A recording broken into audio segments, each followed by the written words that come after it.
In this episode, we're going to talk about long-term commitments as a fractional CMO, what it means, what you have to do to set yourself up for long-term success so you don't play this short-term game of always reinventing yourself.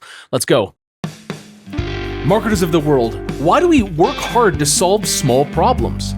Why do we reinvent ourselves and our clients over and over? And why are we giving away marketing strategy for free? With advancements in AI, we're all seeing the marketing department shrink from the bottom up, and companies need you to serve them as their fractional chief marketing officer. It's time to solve bigger problems and bring home a bigger paycheck.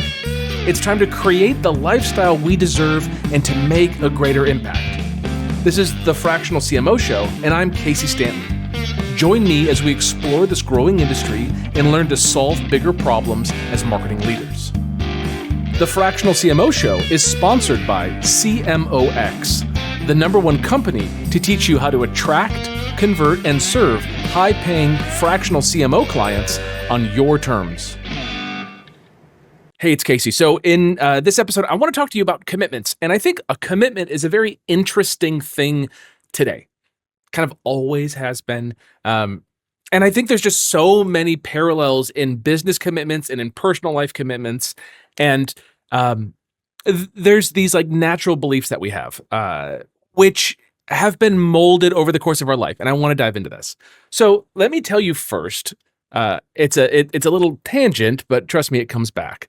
It's about taking care of kids. All right. So I'm an uncle. I've got so many nieces and nephews. If I had to count, I think I'm at 12 or 13, something like that. On both sides of the family, it's a ton, right? And I'm the baby of my parents. So I have a niece that's in her 20s, and then I have a nephew that is just a couple years old. So huge swath. And I've been living this life of having kids in my life.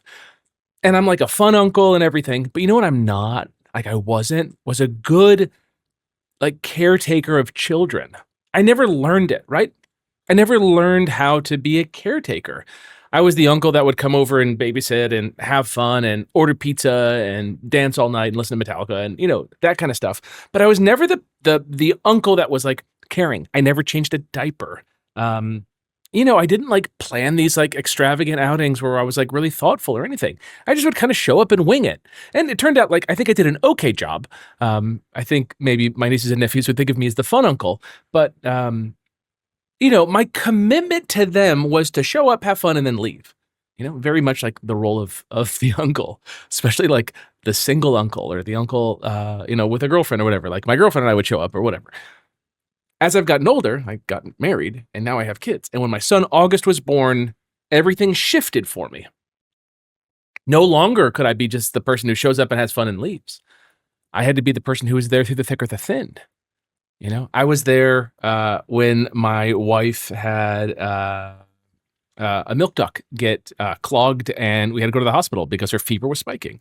I was there when my wife had preeclampsia, right? And like I was in it for that. I remember holding like my 5-day-old kid, my son, in the back seat of this car. We had a Jetta at the time.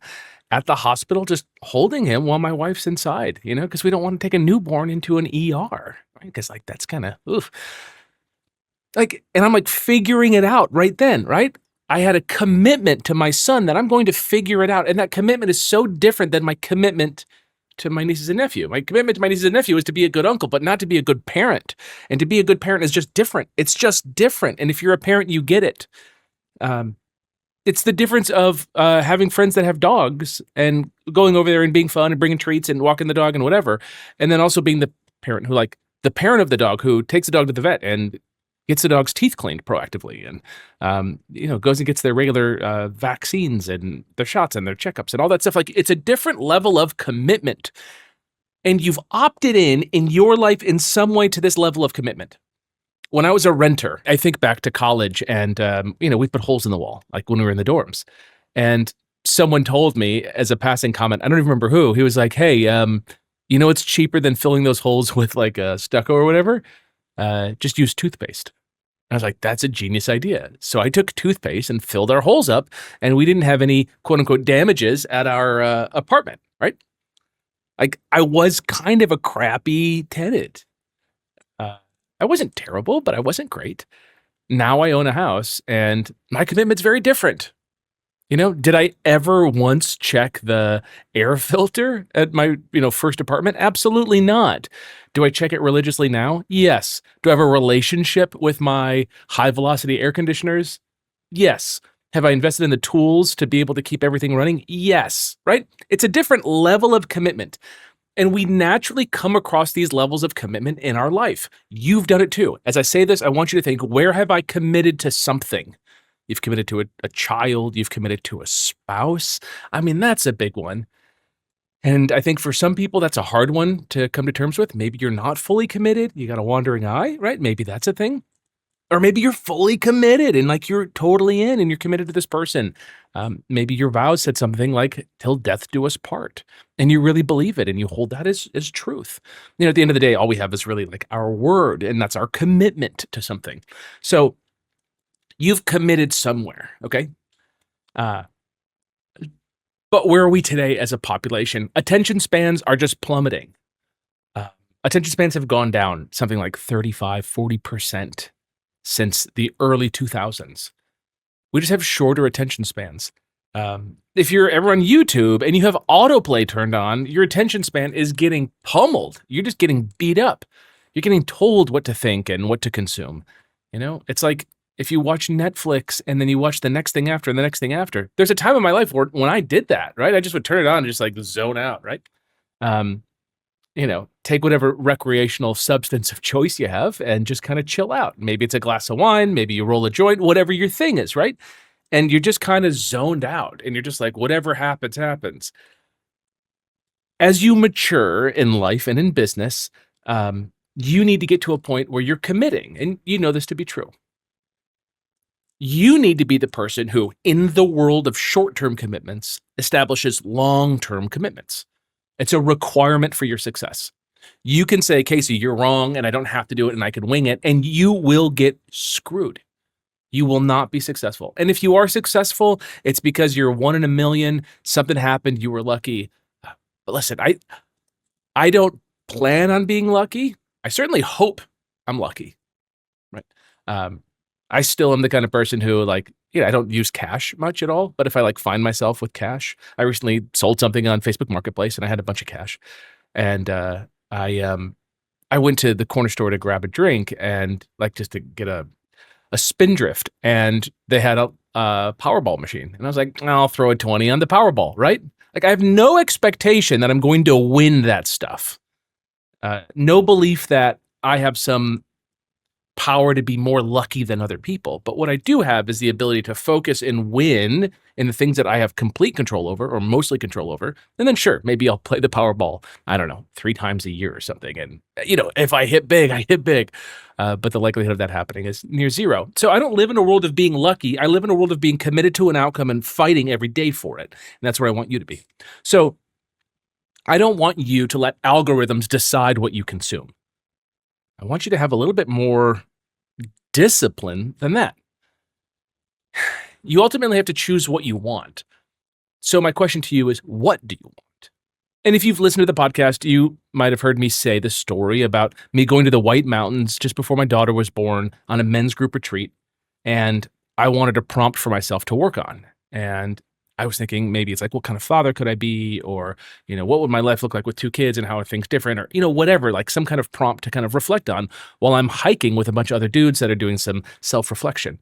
And I asked a friend of mine, Jason Gaddis at the Relationship School, and I asked him what he thought I should reflect on. And he said, oh, easy. Just reflect on, what do you want? What do you want? What's the thing that you want? How do you answer that question? What do you want? It's a koan. It's impossible to answer. But it's one of those things that you can just massage in your brain and work through and think through. And right, you can spend time figuring out what you want. I think back to Gary Bencivenga in his tapes. The name of the tapes, I think it's the Bencivenga. Well, I don't know. It's where he discusses the Bencivenga persuasion equation, which is so good. He's such a classic marketer. I really love Bencivenga's work.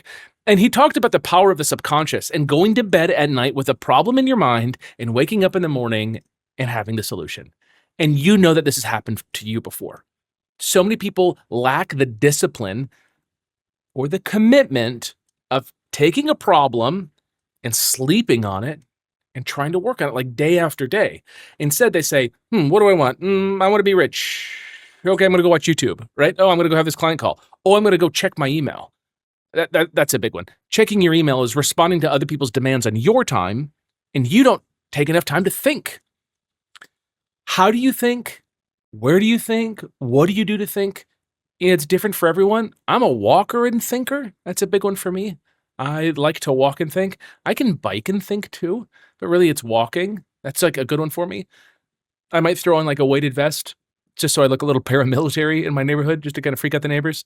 You've seen like rucking. I think it's kind of becoming a thing right now, and I like to do that. It's a bit of a physical activity. Like gets your heart rate up. It's a little strenuous, but really, by and large, it's just walking. The Stoics said, like, when you have a problem, go for a walk. Walking tends to solve the problem. The problem here, the meta problem, is that most people don't identify the problem to solve on the walk. They go for a walk and they listen to a podcast. I encourage you to go for a walk and don't listen to anything. Go for a bike ride, don't listen to anything. If you're going to listen to something, listen to music that doesn't have lyrics in it, right? Just to kind of get lost in thought. That's where you want to be. Find that special zone for you where that happens. I like a good walk in the morning, I have these AirPods. I don't know the generations of them, but I have them here in my hand. These are the AirPods that don't have the rubber tips on them, but they're noise canceling. I prefer that. I don't like the rubber tips, but these are great because I can throw them in my ear and walk, and it just drops the decibels. Maybe, I don't know, 30 decibels, 20 decibels, something like that. It's a significant drop in sound for me. And I just kind of get in my head a bit and I can think. So I want you to figure out, where do you think well? Where can you reflect? Okay. I want you to build a muscle to reflect and think and to work through big problems that are your long-term commitments. Long-term commitments, here's an example of one. I want you to have a long-term commitment of creating long-term commitments. Whoa, right? So it's a long-term commitment. You're committing to yourself that you're going to create with others long-term commitments. I'm going to create a long-term commitment. I've created one with my wife, and I continue to like kind of recreate that commitment, like ongoing. It's not like I said it once, at the Skirmerhorn Symphony Center in Nashville when we got married, and then I never have to do it again. No, it's like I commit, and then I have to recommit on a regular basis because I'm changing, I'm growing, I'm a different person than I was when we got married. I also want you to build long-term commitments with your clients. So consultants, to me, 4-letter word, no one likes a consultant. Consultants come in, tell people what to do, and then leave with a paycheck. And then everyone's like, oh shit, now we got to do this thing? Who's that guy? We hit a roadblock. Who do we call? We got to pay him a lot more money? That sucks. It's like, it's not a good relationship to work with a consultant. And consultants are pirates. They go out, they get the booty, and they bring it back, and they're in the cave, and they share it with their compatriots. That's not you. I want you to be a farmer. I want you to go and farm. I want you to go and make the long-term commitment. My wife and I are watching a series on HBO right now called Florette. It's really great. It's this woman who has a flower farm, and she kind of, like, for lack of a better term, like kind of ate shit for a couple years, right? Like moved to this plot of land and lived in this very meager home, and out her back door were her flower farms, and she just worked her butt off, and she was committed. And now my wife is ordering the most beautiful dahlia tubers from her that are unbelievable. And she's making big money because she has an HBO special, she's got online courses, and she sells dahlia tubers. She's doing very well. But she was committed to it. And to get to her level of expertise, her level of success, the requirement was the effort over a long period of time.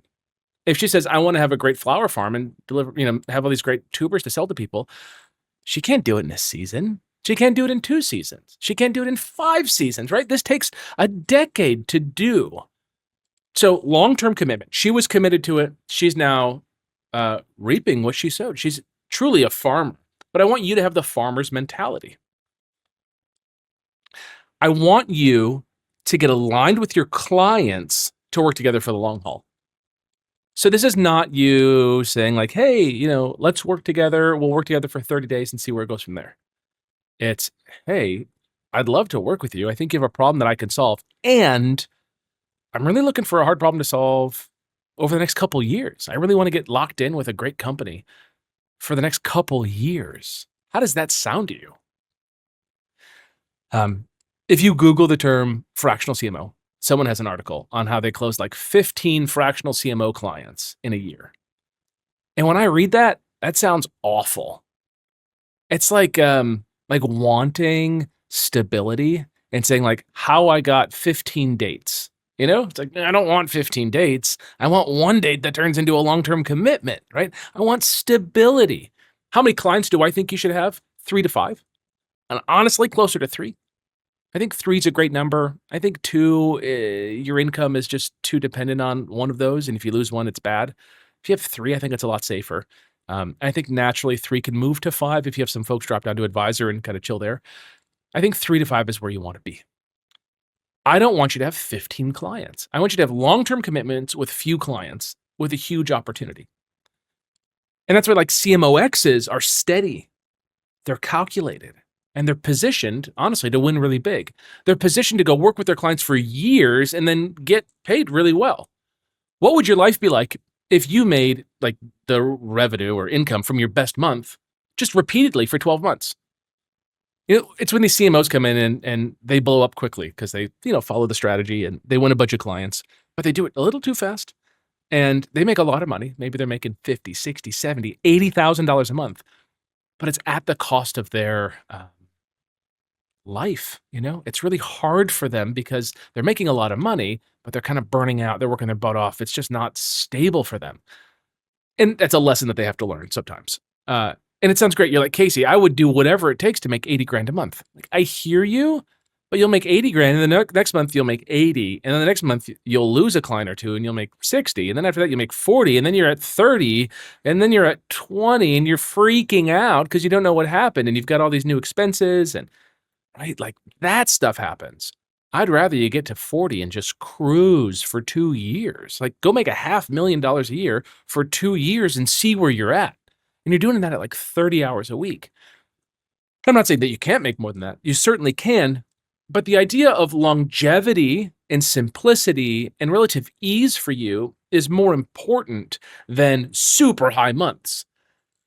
And you might be saying, Casey, but I'm in like this position where I owe the IRS a bunch of money or whatever. Okay, like maybe you need to make a lot of money for a short amount of time, and it's going to come at the cost of maybe your health. Okay, like maybe that's a hole you dug. That just might be reality. But if it's not, don't try to shoot so high to get started. Just go stable.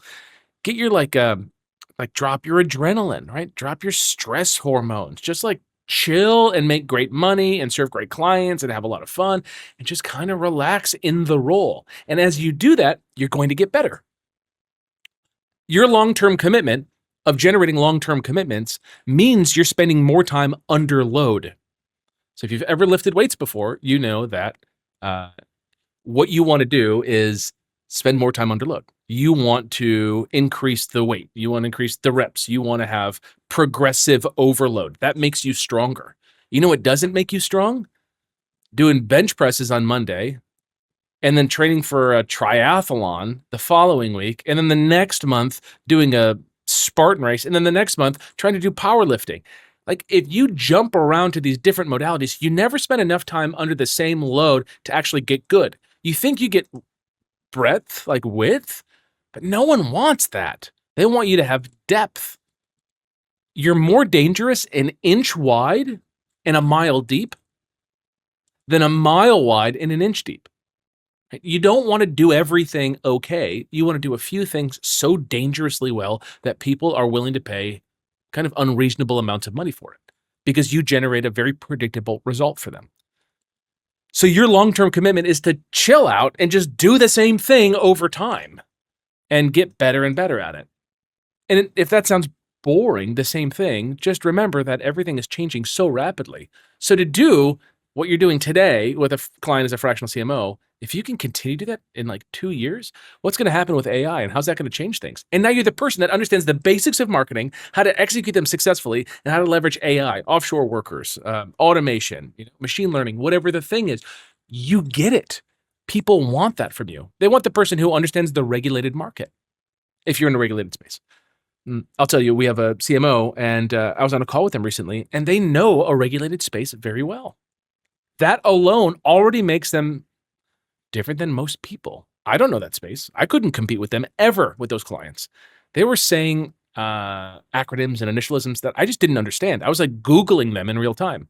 I was completely like, I was just learning. I was like a beginner at what they were saying. I was like, I don't know this industry at all.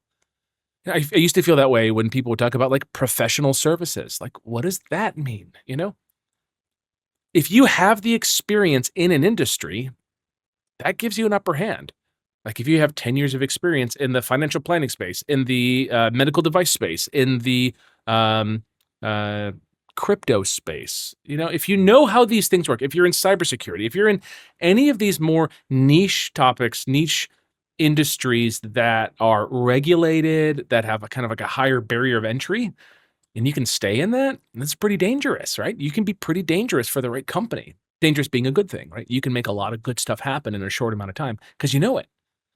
And some of our CMOs at CMOX, they have a lot of relationships and they can go leverage those relationships. They can make one call and close a bunch of business. We've got one of our CMOs who's big in like the home improvement space. She's a real killer. And for the right company, she just like sends a couple emails and she can make incredible outcomes happen. She has incredible power to do that. So she shouldn't leave that space, right? She shouldn't go find wherever the money is. She should stay in her space and find the money in her space and go get it for herself. So that's the thought for you. It's like you want depth in the work that you're doing. And I want you to have a big idea of what you want. For a long time, for me, it was $50,000 a month, working 30 hours a week or less. That was my number. That was on a whiteboard on the wall, and I would look at it every single day. My eyes would drift to it while I was on a sales call. And it was so helpful. It helped me get aligned and focused. What's your long-term commitment? I couldn't get to $50,000 a month, 30 hours a week or less in a month. I thought maybe I could do it in a year. I was wrong. It took me longer than that because I'm like kind of pioneering all that.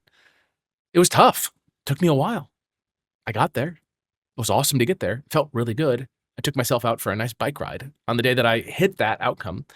And I think you got to hit it for like 3 months in a row for it to be real. It's not like just once. It's like 3 months consistently. Can you hit it? Can you hold it? If you can, then that's real.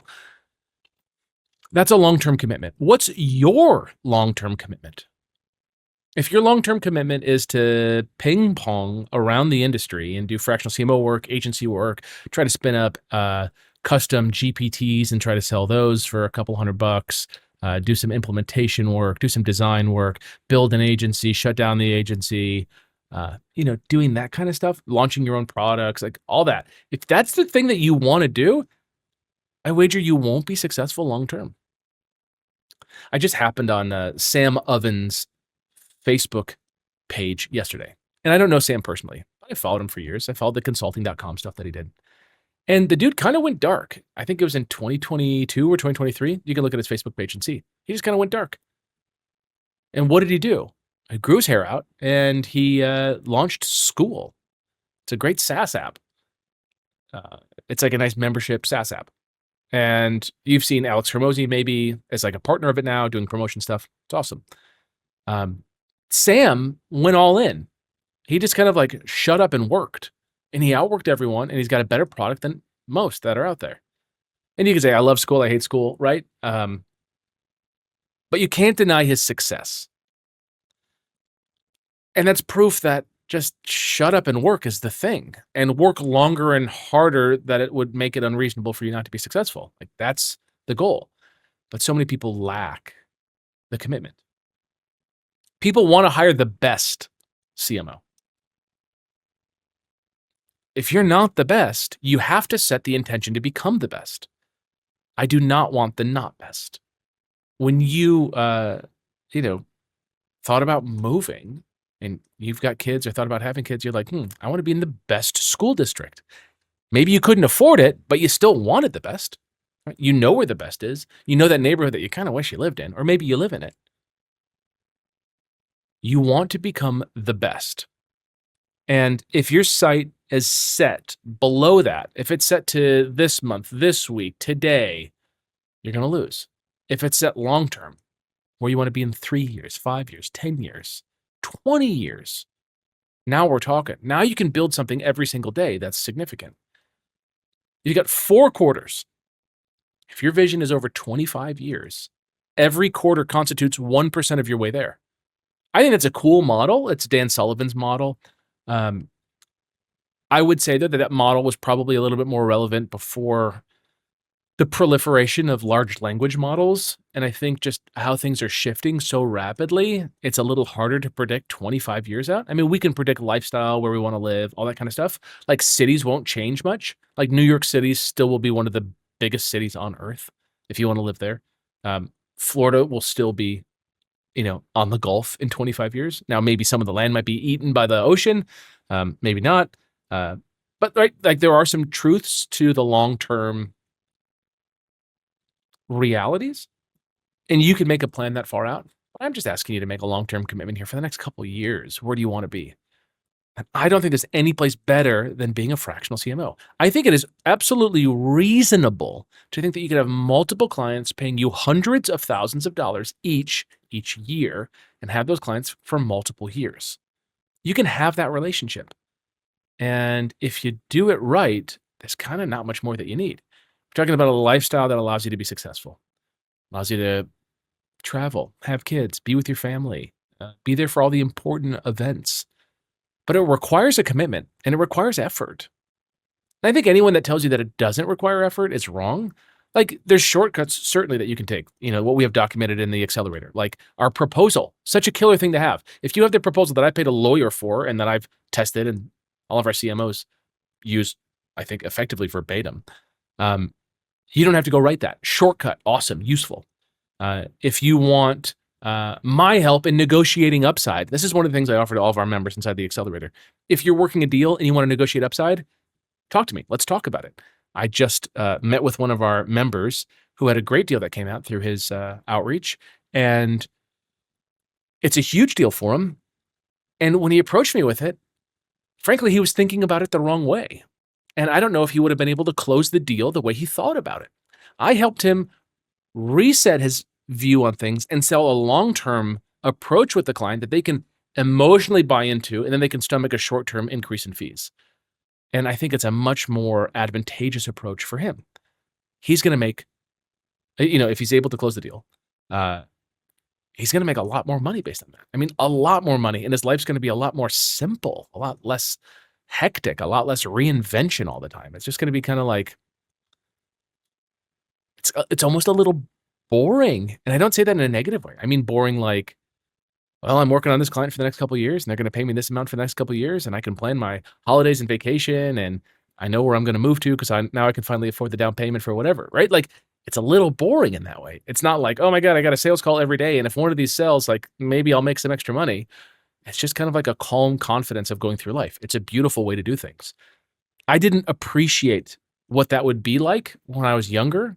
And, now that I have kids and a wife and a house and a life and 2 cats and a dog, it's helpful for me to have that level of consistency. And I want you to have that too. It really is the solution to this like independent contracting lifestyle. It's the people who have contract work that's only good for 30 days. And, they're penthouse to shithouse to penthouse people. They're up and down and up and down.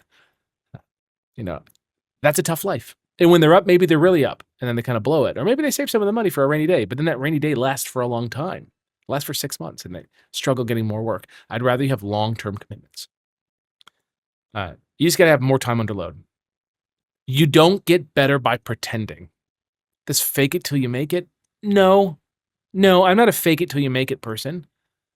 I'm like a be honest with yourself, price yourself accordingly if you haven't done it before, get time under load, get better, and then watch your rates skyrocket.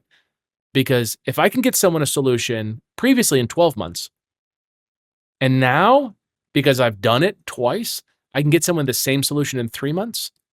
Could I double my rates? I think that's very reasonable to double them, right? So, I mean, triple them, quadruple them, whatever, right? Like these things are all possible. It's like what the market will bear, what the client will bear.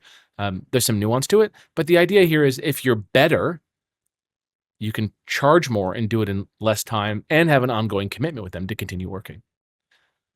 So that's my vision for you. And I want to help you. I want to be the guy that's in your corner rooting for you. If you want help, if you're the kind of person who's like, you know what? I think life would be better if I had someone helping and I didn't have to go alone. I went alone. It took me extra years. Yeah. I mean, when I think about like how I undersold myself, the stress that I had, the frustration, the anxiety of just like getting it wrong, not knowing what to do, not having anyone I could trust to talk to, not having any proven process, not having frameworks, it was hard and it was expensive and I left a lot of money on the table. And when folks join the accelerator, oftentimes for them, it's like just a conversation with me helps them negotiate a higher rate that the client accepts that more than pays for the cost of the accelerator. Like that pays for it. Like not only does their client pay them, but then the increased fee offsets any cost that they paid to have access to live coaching and support and our services and our processes and our documents and our trainings and all that stuff. So if that's interesting, I'd love to talk with you. Book in a call with my team. You can just go to cmox.com/call and just book it in. It's like a 15-minute call. We ask you a couple questions, see if we can help you. If we can, we tell you the next steps. It's to talk to someone else on my team, John or Melissa, and they're going to help see if we can really help you.